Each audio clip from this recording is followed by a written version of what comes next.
It's been a very exciting couple weeks, so let's jump right into the market outlook. Beginning of September, we started to feel some pressure in the market. We got that pullback. We had a little bounce. We continued to pull back until the market found that bottom. That was about 3 weeks ago, the beginning of October.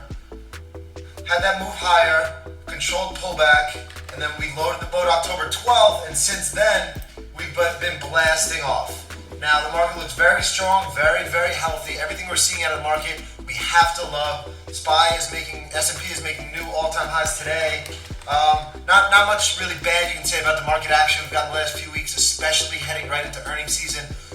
We've seen the banks get rewarded for their good earnings. So overall, very, very good market outlook compared to what we were dealing with in September. October's been very, very kind to us. It's just getting ready for this earnings season. I think it's as simple as that for me right now. What are you thinking over there, Ben? So very similar. Again, a couple of retests we've been seeing. We saw the retest in the SPY for now. We saw that continuation higher today, which is a good sign in the short term.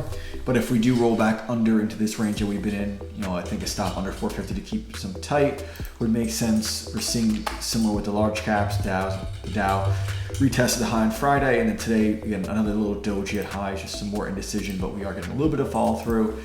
We saw the same thing with the mid caps, and we saw the same as well with the technology sector. So again, at this retest, everything always looks great. We want to just play a little bit more defensive up here, and if it wants to continue higher, that's great, and if it wants to roll back over, we can take some profits and be prepared for it to move back into that range. So that's some of the major sectors I'm keeping an eye on. Definitely, and I'm definitely leaving a lot of cash on hand if we do get that pullback. I want to be prepared to buy versus, shitting myself because I have too much stock because I'm buying highs late to the move. So definitely more cautious. I like your outlook there.